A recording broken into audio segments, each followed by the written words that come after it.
So in this introduction to embodied imagination, I will first have to tell you what I mean by embodied and what I mean by imagination. And I'll start with the notion of imagination, because that is, we use it in a very particular way, because we use dreaming as our paradigm for imagination.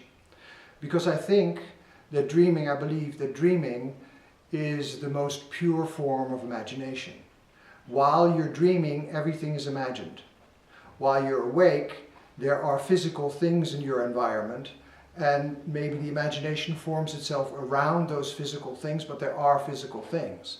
Whereas when you're in a dream, everything is imagination.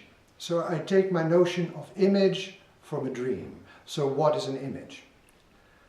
When you think of the last dream that you had, you will notice that you were in an environment, you were in a place, and then you woke up. So this can be the definition of dreaming, because this is true everywhere in the world. When you ask a person, tell me a dream, they will say, I was somewhere, something happened, and then I woke up. So that is my definition of dreaming, because it holds true the world over. It is actually something that I believe to be pre-cultural, because I've encountered in all the cultures that I've worked, which is quite a few. And so if this is our definition of an image, then the question becomes, how can you work with an image? And we can only work with an image if we are awake. Sometimes you can while in a dream, and that's called a lucid dream, about which I'm not going to talk about, because that is only a very, very, very low percentage of the common dreaming. In a common dream, you know that you're awake. In a lucid dream, you know that you're dreaming. So I go with a common dream in which you know that you're awake. This is an environment from which you wake up. So it is an environment that presents itself as physical, but then you wake up. So I call this environment quasi-physical. So in a dream, or in an image, which I take as the basis of imagination, in an image, you are in an environment. And something happens in that environment, and that environment is quasi-physical. If we take an image as a quasi-physical environment, then we have to find a way of working with this quasi-physical environment. And since we are awake, we can only work it by way of memory. So here memory becomes very important. Neuroscience tells us that there are two different kinds of memory. One memory it calls explicit, and the other it calls implicit or procedural. The explicit memory remembers things at will, like a story. Like, for instance, I came to my computer and turned on my computer to go to YouTube to see this video. That is an explicit memory. An implicit memory is entirely different. It goes through different systems in the brain. I won't go into, but you can find it if you look up implicit and explicit memory. In the brain, these are two different channels, and the implicit memory happens when you're riding your bicycle. When you're riding your bicycle, your whole body knows how to ride a bicycle. If you would have to think about, now I turn my handlebars and now I have to keep my balance, you will fall immediately. Your whole body knows how to ride a bicycle. That is implicit or procedural memory. And for working with a dream as an environment, working for an image as an environment, we need that implicit memory, and in that implicit memory there's a particular kind of implicit memory that we are very interested in, that happens naturally to people when they're traumatized.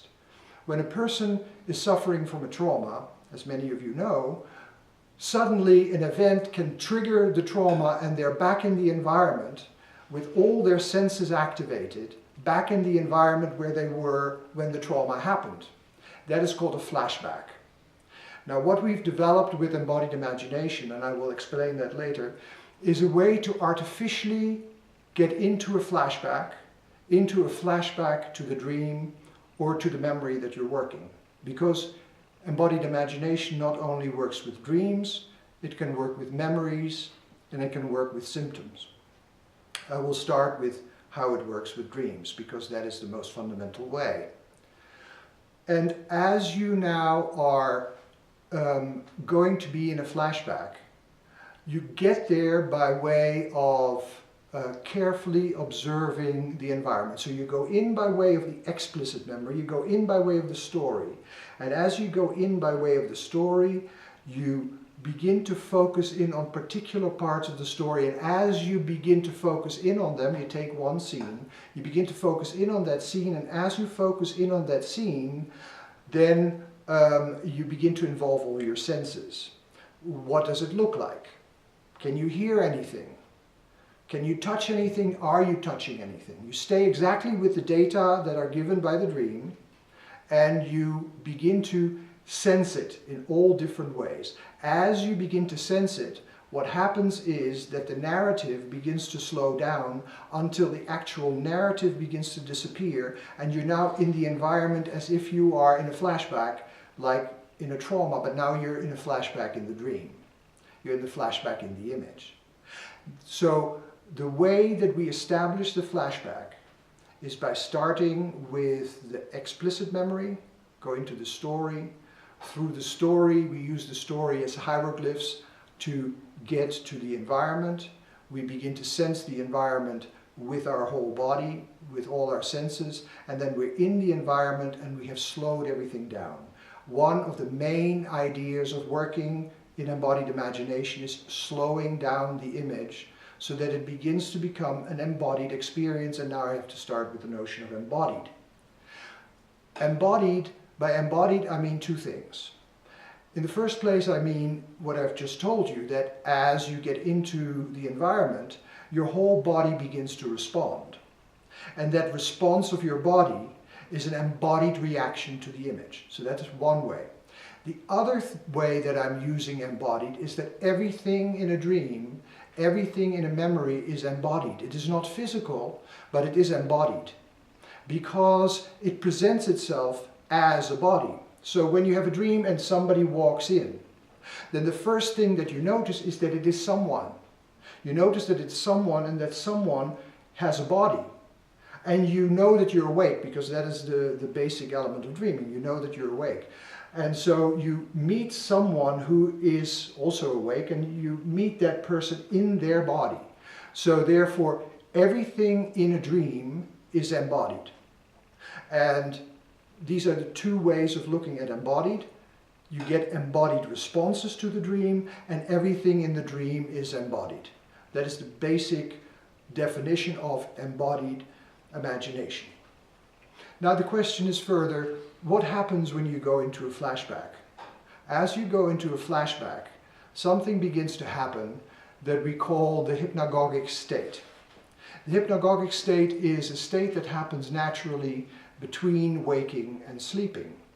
As you slowly sink into sleep, there is a place where you're right in between, where you're not fully awake anymore, but you still have awareness, and where you are already experiencing the images, where you're already experiencing the image as an environment. That is the place that we're trying to get to. That is the hypnagogic state, and it can happen as you begin to slow down the image, and as the image becomes more and more physical, more and more embodied, and you get into this quasi-physical world, then automatically you are moving into this hypnagogic state. And now, why do we do embodied imagination? That is an important question. There are many reasons why people do embodied imagination. One of the reasons can be that you are involved in a creative process and you want to explore that creative process first because you would like to have information from the purest form of imagination that you can get, because you're in an imaginative process and therefore you are posing questions to the fullest form of imagination, which is dreaming. How do you do that? We have developed a way that is based on ancient techniques that were practiced at the beginning of Western medicine. At the beginning of Western medicine, there were healing sanctuaries, and as I showed you here, we are in a healing sanctuary here in Malinalco, Mexico. There were healing sanctuaries where people came to dream, and they came to dream about an illness. They had an illness and they brought that illness to the healing sanctuary, and then dreams would start to come. We are using the same method with embodied imagination. The way that we do it is that you take, for instance, a creative problem, but it can be a health problem, it can be an emotional problem, it can be any problem or any issue that you want to incubate about. We take that and we work it into the body. For instance, you have a relationship problem that you want to dream about. And this we do according to the ancient methods of the healing sanctuaries. Then I would ask you, can you go to a moment that was particularly significant for this particular problem in the relationship that you want to have dreams about?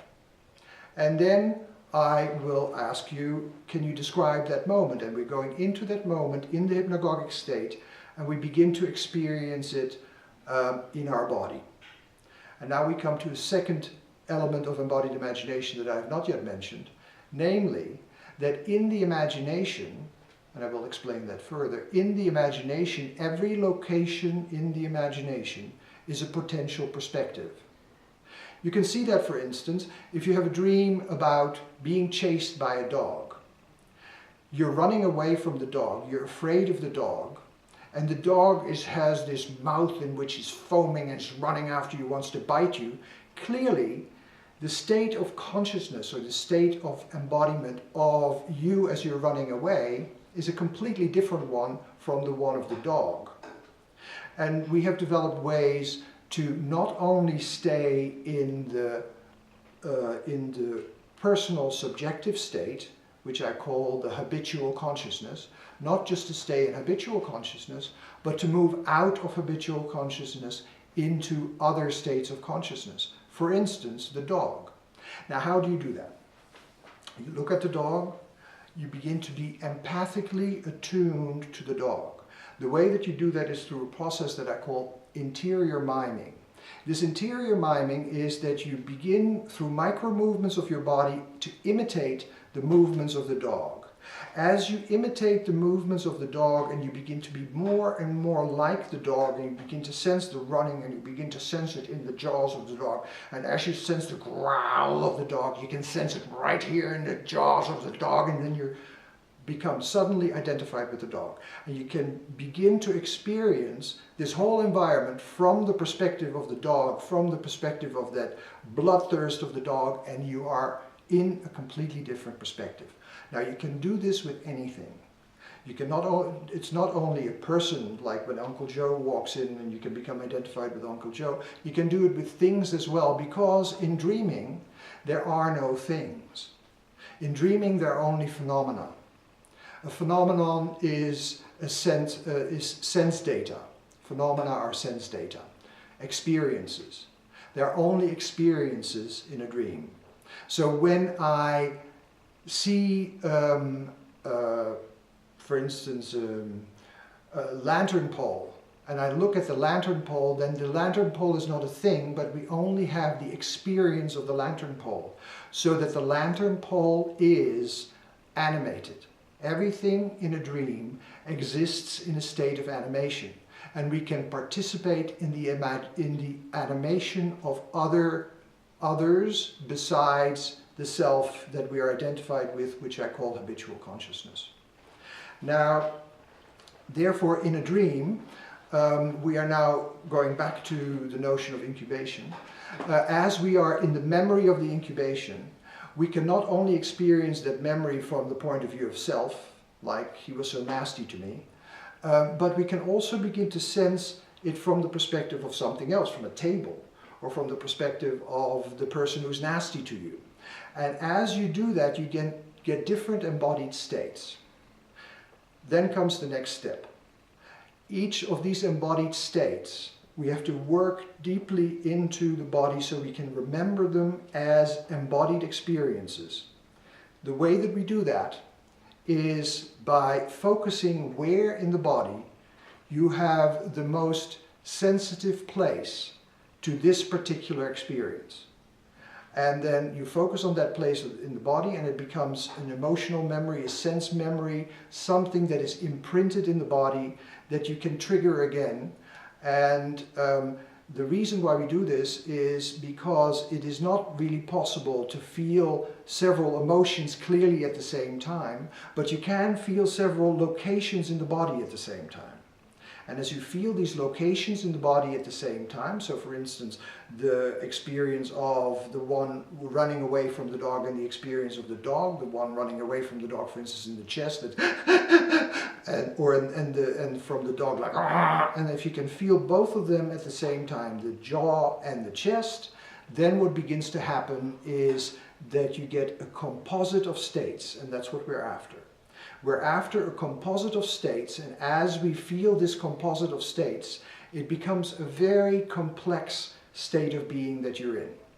And here we come to the notion of complexity theory, which is very fundamental to embodied imagination. Complexity theory says that when a state becomes so complex that you can no longer live it, or you can no longer account for it, in one dimension, you have to add another dimension. This is from mathematics. When you can no longer account for something, it becomes too complex to account for it on a plane. You can account for it in a cube. So if you add a dimension, then you can account for it. What happens is that if you can have up to 5, 6 states that you can feel simultaneously from a dream or from a memory. As you feel, say, 3 or 4 states at the same time, this complexity in the body will create a self-organization in the body that creates a different state. It's an emergent phenomenon. Emerges a different state that can contain all these states at the same time. So what you do is, in the end, you contain these states at the same time, like for instance the dog and the person running, and this could be a memory or a dream, and you contain these at the same time, then a transformation, a state, or in complexity theory you would call it a second order phase transition. This change begins to take place, and you get a qualitative change that happens to the person. Now, this qualitative change can be a qualitative change that changes your relationship to your illness. So therefore, you are differently in your illness, and your whole body can shift, and your body can actually begin to change, and it affects the illness. Or you are different in the painting that you're making, because now there's a different body that stands in front of the canvas, and something else will come out of the canvas towards you. You can do it as an actor, because you can now be embodied by not only one character, but you can be embodied by several characters, and you can feel the whole stage, and you can feel the whole play in your body. And so as you feel that body, you are in a different body that you were not aware of as an actor. The character begins to present herself to you, and as she does that, you become embodied by the character, which is what we're after. We're after an actor being embodied by the character. Or if you are a novelist, like I am, what you do is you begin to let the character speak. And you hold the characters alive, and you keep listening to the characters. You can feel the embodiment of each character, and therefore you can hear their voices move through your body. And as you do that, the characters will speak in a very embodied way, will be present in a very embodied way, and actually will change the story far beyond anything that you could have imagined.